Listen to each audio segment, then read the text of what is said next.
Okay, here we go. 4.9 and 4.10, the polarity of covalent molecules, and 4.10, more about naming compounds. And like I told you before, I covered it with my 4 types, type 1, type 2, type 3, type 4, and all of them are covered in there. So I'm not going to hit more about naming compounds a lot.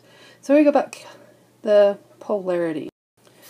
When we talk about polarity, we need to worry about electronegativity. And when we talk about electronegativity, we've got to look at our trends. And if we had francium on here, francium would be down here, and I believe it's about 0.5 for electronegativity.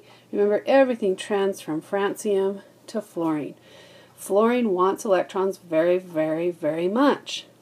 So it's going to have a high electronegativity. It wants electrons. Francium, on the other end, not so much. It'd rather get rid of the electron and be like the noble gas below it. But francium is so close to being a noble gas, or fluorine, that it really wants that extra electron. So when we talk about electronegativity, what we're going to be talking about is the difference.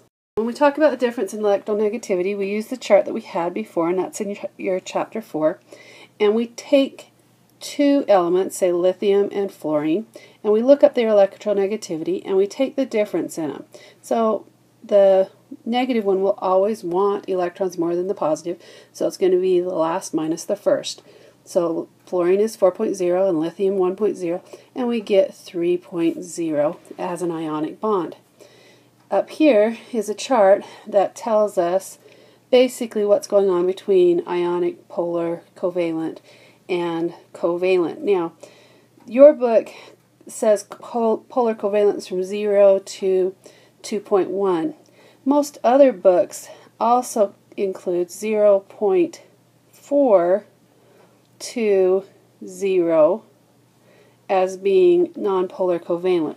So they don't exactly have to be the exact same element to have what we consider a nonpolar covalent bond. If there's only a difference of 0.4, they really are close enough that those electrons are shared in the center and they're just so little far off middle ground that we just consider them covalent or nonpolar covalent. So let's take another look down here at the 2 elements like Cl and F. If we put those 2 together, fluorine has a 0.4 and chlorine a 3.0. Subtract them, we get 1.0. That's going to fall in this area, which is polar covalent for the bond. Now if we do one last one over here in this corner, and I know I put them in before just to save me some time, that would be 2 oxygens. If you take 2 oxygens and subtract them, you get a nonpolar covalent. Okay, but say we had something like BrCl. BrCl, bromine and chlorine. So chlorine has the 3.0, chlorine has the 2.8. We subtract that and we get 0.2 as a difference. This would actually be considered a nonpolar covalent. So it doesn't have to be exactly 0, but it does need to be close, really, really close. Like I said, most books say under 0.4 is considered nonpolar covalent. Just think, the closer they are together, the more covalent in character they are. The farther apart they are, the more polar covalent, and then ionic as we get very far apart.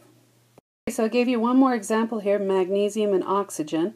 Magnesium is 3.5 and oxygen is 3.5 and magnesium is 1.2. Subtract those and we get 2.3, which is an ionic bond. Now I know we talked about these in class really quickly, so I'm going to review. Remember my little trick to tell you how a bond was? If they're far apart, like in the first column here and in the fluorine's column here, if these 2 connect from here to here, then I'm going to have an ionic bond. The farther apart they are, the more chance it's going to be ionic. Now as I get closer, say one's here and one's here, then I'm going to have polar covalent.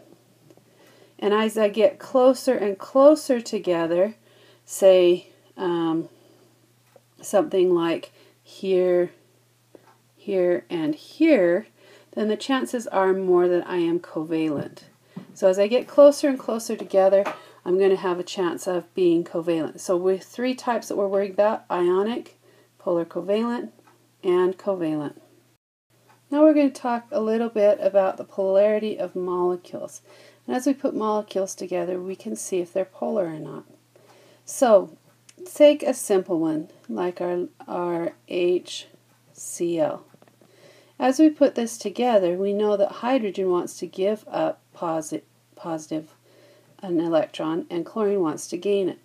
So we have poles, a positive and negative pole. So because we have poles, it is polar. Now everything isn't so cut and dry. So let's look at another molecule we know very well, H2O. Drawing that molecule, oxygen, with 1, 2, 3, 4, 5, 6, and then hydrogen attaching to that here and here, we get a different look at what is going on. Let's redraw that with the lines. So oxygen with a line to hydrogen, with a line to hydrogen, with our 1, 2, 3, 4 unshared pairs of electrons.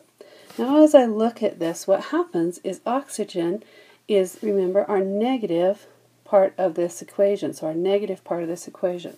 So I'm actually not going to get a full-fledged negative out of this, but I'm going to get a slight negative, and that's a small delta if you don't know what that number is, or what that symbol is.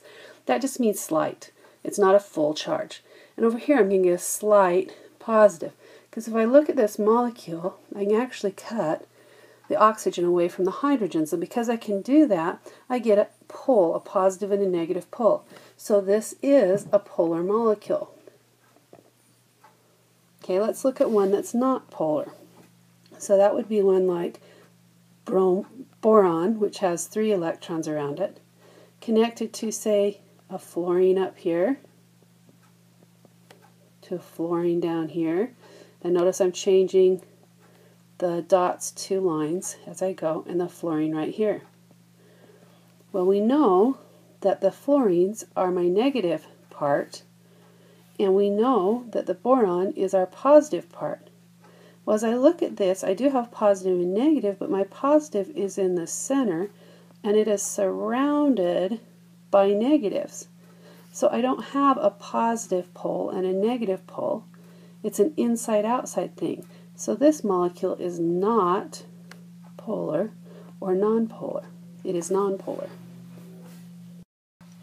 Now polarity can also exist when I have a linear molecule that has 3 in it, like N2O. When I draw this molecule, I'm going to have nitrogen triple bonded to nitrogen, single the things out here like this, and my oxygen's actually going to come and attach to one of those sides and share those 2 electrons from nitrogen like that. Now because of that, the center atom here is going to be sort of like the middle of the tug-of-war. Nitrogen is farther away, and actually will become a positive, slightly positive side, and this side over here will become positive, slightly negative, because oxygen is closer to fluorine, and so it'll want to take on a negative thing. So this molecule here is polar.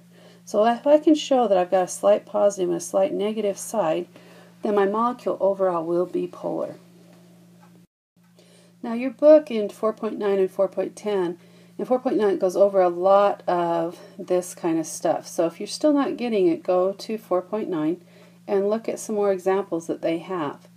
Now when you get to 4.10, there is actually, remember I told you in class to sort of look at that polyatomic list that is there. This is where that polyatomic list is in chapter 4. It's in 4.10, and it's down at the bottom of the page.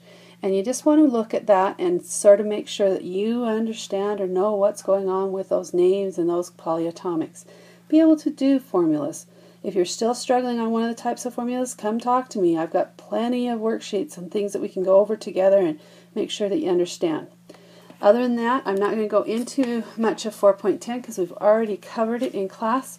It is all about binary naming basically, or what we called type 3 naming. So if you need to look back at that worksheet, that's what's going on there. We'll see you in class.